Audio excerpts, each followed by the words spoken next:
We begin with two contrasting big numbers. First, 83%. This is now the two-week growth rate of COVID-19 infections in Metro Manila back when ECQ was in place. This is a big reduction from the 137% rate posted 3 to 4 weeks ago.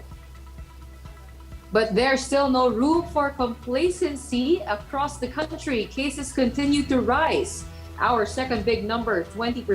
This is the rate of increase in new cases over the past week.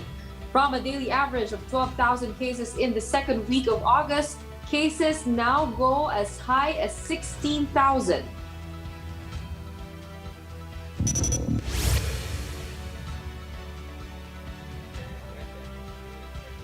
Good evening, I'm Gretchen Ho. And I'm Robbie Alampa. You're watching The Big Story. On the back of those still rising cases, authorities now want to shift gears as they seek to veer away from regional lockdowns to more granular restrictions. But doing so might mean greater financial burden to support those who will be isolated. Mobile journalist Jacob Lazaro has the big story.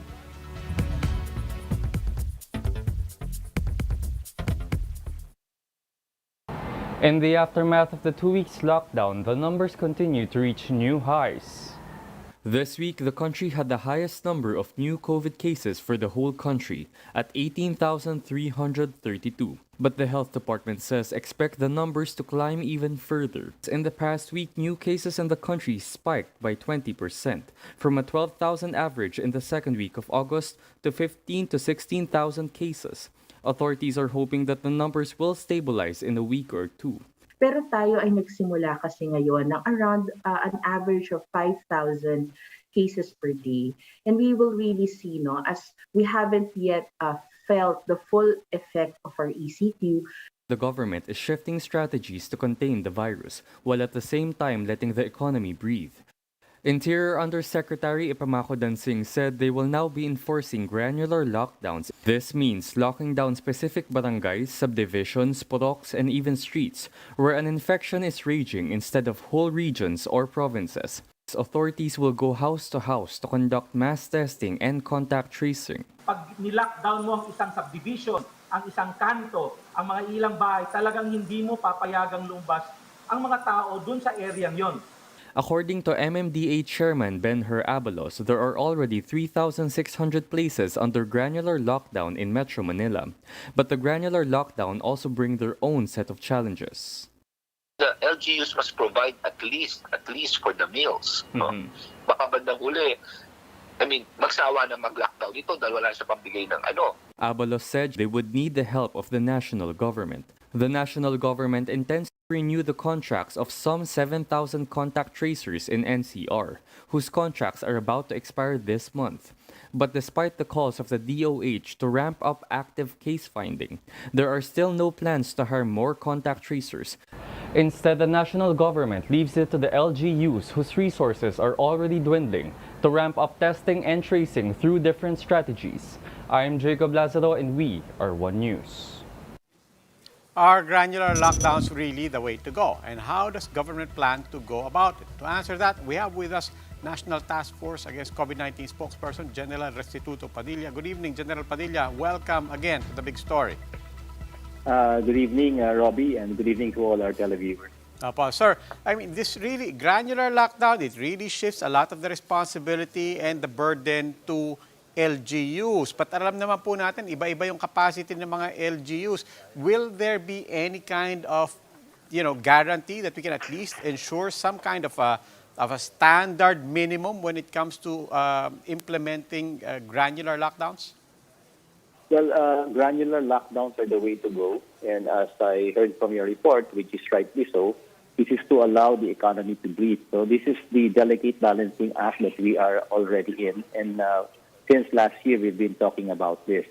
So it's a balance between safeguarding public health and at the same time allowing the economy to move on.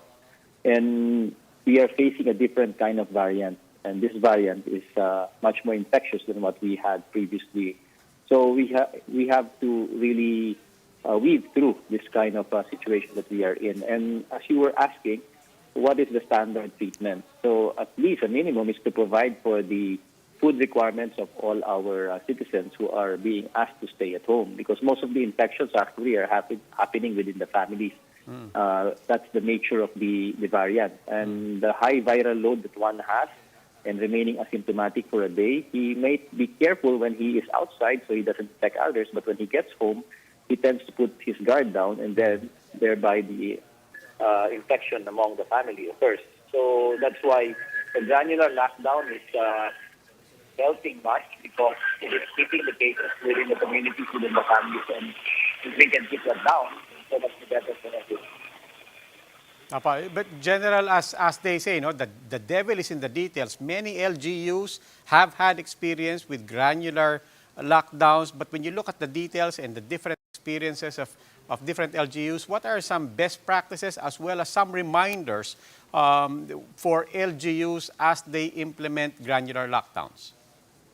Well, we don't really start from zero, Robbie, because since last year, the NTF has been going around doing consultation and getting the best practices and having this dialogue among the LGUs. So what is the best practice? Of course, it's area-wide lockdown. So if it's a subdivision, you keep the subdivision intact and you keep everyone from leaving. And provision for food is delivered right at the very doorstep. And a surveillance procedure is made, which is to do testing in the community to ascertain and pinpoint the sources of the virus. So this is keeping the area from expanding to bigger areas because you already know where the virus is, since the virus is something that we do not see. So these are procedures that we have been following since last year, and I guess that would be more or less the standardized way of doing it, which is to keep it localized, keep keep the people within the area provided for their basic necessities, and at the same time have an enforcement mechanism, and add to it the additional points of the strategy of PDITR, which is to do the surveillance by testing. Okay, General Padilla, maraming salamat po. That was National Task Force Against COVID-19 spokesperson Restituto Padilla. Metro Manila and its neighboring region Calabarzon have detected the highest number of COVID-19 variant cases in the country. NCR recorded the highest number of Delta variant cases with 482. The DOH has confirmed community transmission of the highly infectious variant in the capital. More than 845 Beta variant cases, meanwhile, were also reported in NCR, as well as 476 Alpha variant infections. In Calabarzon, more than 180 Delta variant cases have been reported. The region also detected 358 cases of the Alpha variant, which originated in the UK, and 394 of the Beta variant, which was first detected in South Africa. Community transmission of the Delta variant has also been confirmed in Region 4. Of all areas in the Philippines, only the Bangsamoro Autonomous Region in Muslim Mindanao has yet to detect any local Delta variant case. But the DOH says this might be due to the low number of sequence samples from BARM due to the use of purposive sampling. These are the other big stories tonight. Both Davao City Mayor Sara Duterte and Senator Bong Go insist there's no bad blood between them. Well, that's after the presidential daughter revealed her father and Go's plans for 2022. Jonel Nuezca, the police officer who shot a mother and son in Tarlac last year, has been convicted for 2 counts of murder. He was sentenced to reclusion perpetua or 40 years in prison. And Pinoy para-athlete swimmer Gary Bejino fails to secure a slot in the finals of the men's 200-meter individual medley. These big stories after the break.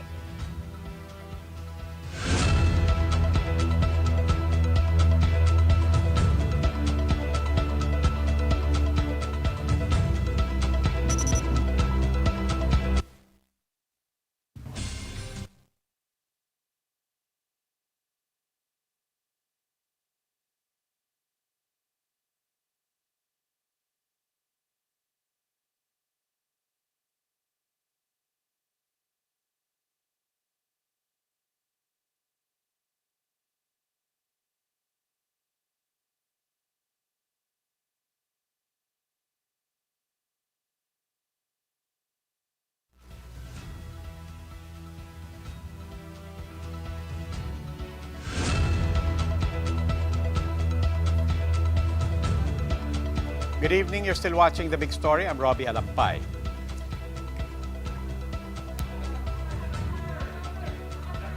The municipality of Taytay in Rizal is calling for additional vaccine supplies as COVID-19 cases rose almost 80% in 3 weeks.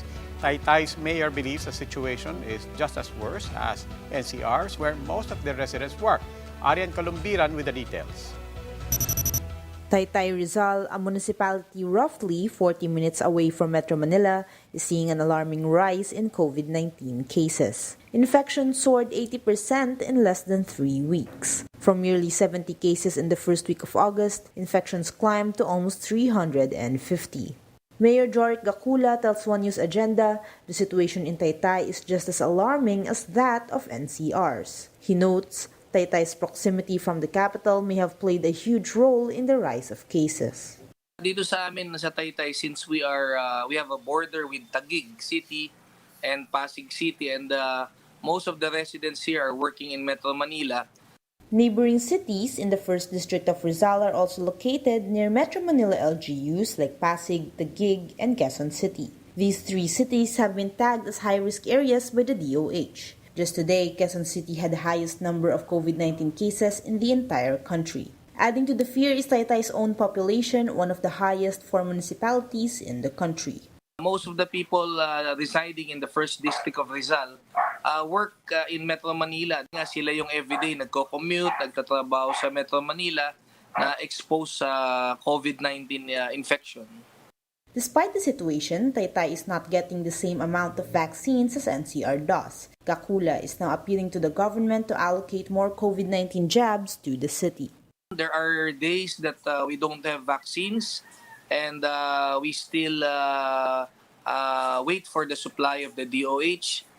Gacula stressed that Taytay is ready to store additional doses. He notes that the LGU has one of the biggest freezer warehouses for COVID vaccines in the entire country. He says this can accommodate up to 25 million doses of any kind of vaccine. We are very ready. Talagang sabi nga, nandyan na ang freezer, Pfizer na lang ang kulang. Arian Columbiran, we are One News. Health workers at the Philippine General Hospital held a noise barrage to protest unreleased benefits. The UP Workers Union Manila said the DOH has nearly 300 million pesos in unpaid benefits for health workers. They say it's an insult for them working in the PGH, a COVID referral hospital. No planned mass resignation among PGH personnel yet, but they say it may come if their situation does not improve.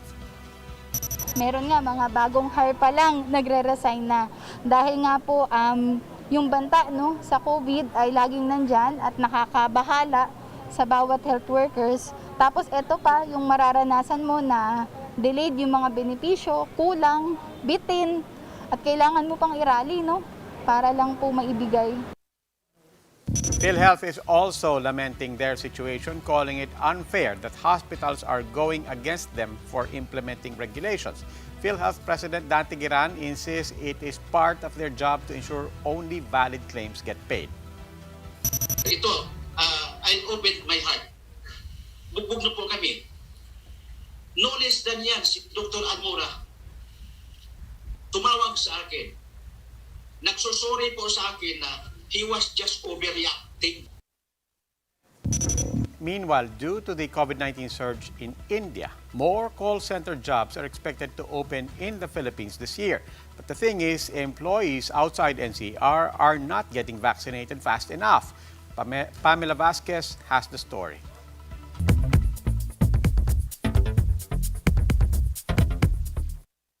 Vaccinate all the call center workers now. That's what some local government units and industry groups are calling for.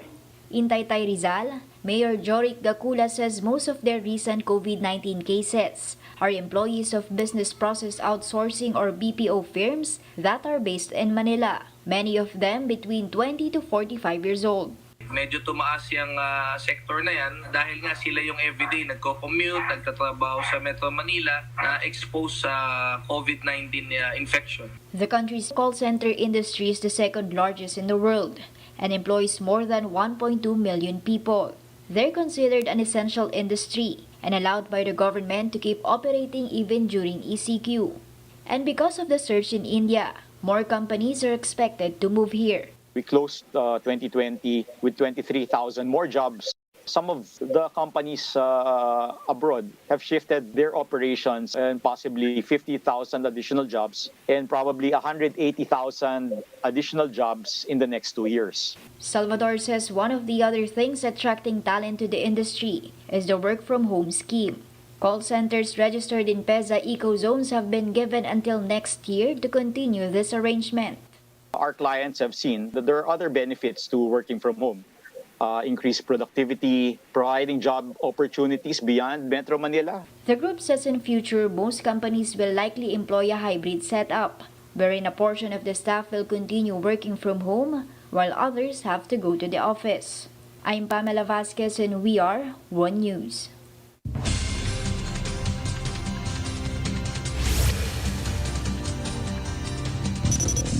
Time for our next close look at some of the day's big stories. A Tarlac court has convicted police officer Jonel Nuezca of 2 counts of murder for his fatal shooting of a mother and son in Tarlac back in December. The court found Nuezca guilty beyond reasonable doubt and sentenced him to reclusion perpetua or up to 40 years of imprisonment. He is also ordered to pay damages worth 952,000 pesos. 4 Filipinos are still trapped in northern Afghanistan that's completely surrounded by the Taliban. They have already sought the help of the Philippine Embassy in Pakistan for evacuation. 24 more Filipinos, meanwhile, are still in the capital, Kabul. 16 of them have asked to be repatriated, while the remaining 8 opted to stay to provide for their families. And the Commission on Elections asserted that there is no conflict of interest in awarding a 1.6 billion peso contract to F2 Logistics. COMELEC spokesman James Jimenez said the firm has met all of the unbanked requirements. Jimenez also clarified that F2 Logistics will only deliver and not supply election paraphernalia. One of F2 Logistics board members is Davao businessman Dennis Uy, a Duterte ally and campaign sponsor.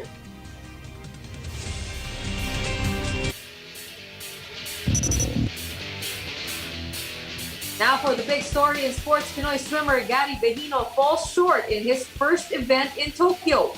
Bejino fails to make it to the finals after finishing last in the second heat of the men's 200-meter individual medley at the Tokyo Paralympics. Bejino admitted to feeling pressure as he was the first Pinoy athlete to tie reigning world champion Magnus Carlsen as the winningest. Time for a quick break. When we return. Despite possibly running against each other in 2022, Davao City Mayor Sara Duterte and Senator Bong Go say they hold no grudge against each other. And let's take inspiration from the story of this senior citizen who managed to get a call center job after 12 tries. The details after the break.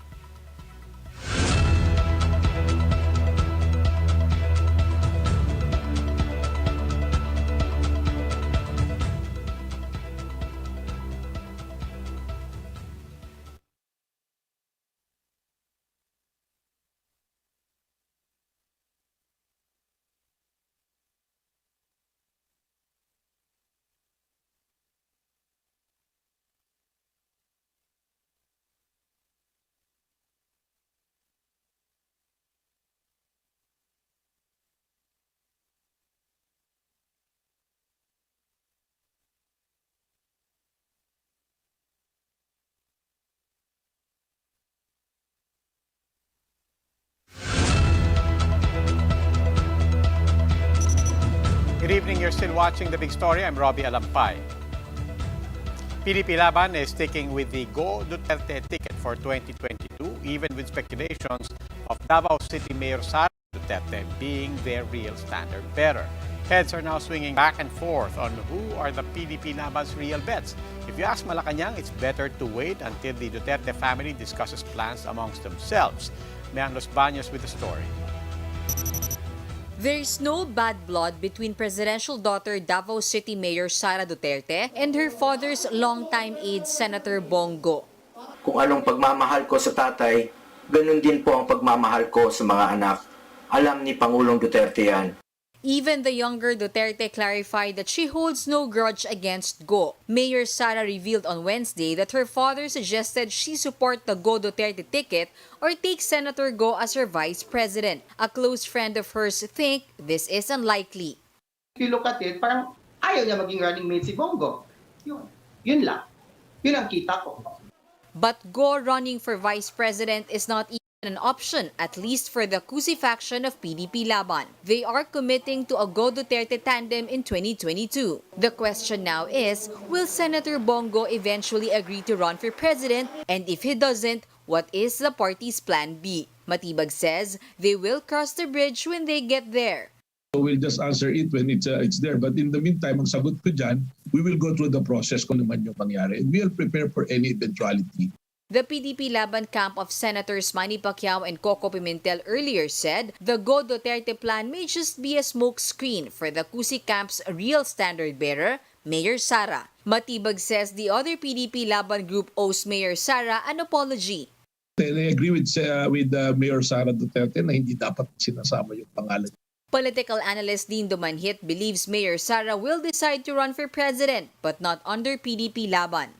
She has a strong support base, being the daughter of the president, being the consistent image that can best build on the Duterte legacy.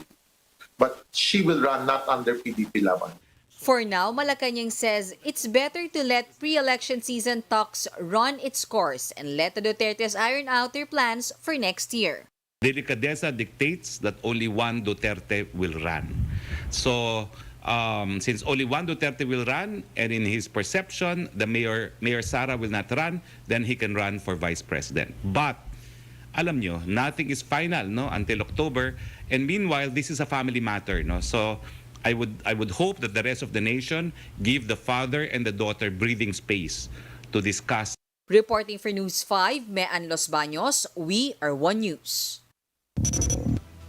Lockdowns may have limited people's movement in the country, but instead of reducing waste, it only worsened plastic pollution. Environmental experts now want a more heightened response to avoid another Yolanda-like catastrophe. Mobile journalist Tani Gahete gives us a front seat to that story.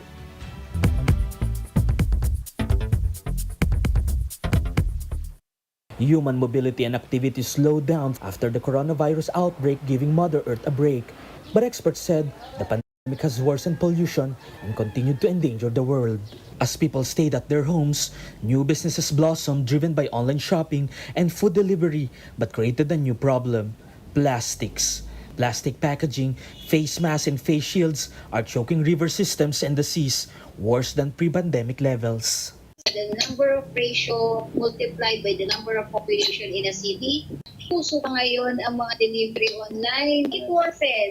The government appeared not worried about the plastic problems and climate change, allocating only 165 million pesos for the Climate Change Commission's budget for this year. Experts question the government's commitment to cut down carbon emission to help achieve global target. Paano disposal nun? Knowing na yung Pilipinas o yung ilang Asian countries, siya yung lagi naka-front dun sa maraming bagyo. Environment experts advise the government to prepare for another Yolanda-like typhoon and take measures to live up to its Paris 2015 commitment to limit global warming below 2 degrees Celsius before it's too late. Maganda magkaroon ng national, yung comprehensive ban on plastic, on single-use plastic. Pero hindi kasi clean up lang yung solusyon. We need systemic change. Let's accept the fact that climate change is here and we cannot reverse anymore the environmental effects of it. What we can only do now is to slow down its impact. The question is, do you have enough programs and policies to address climate change? I am Stanley Gate and we are One News.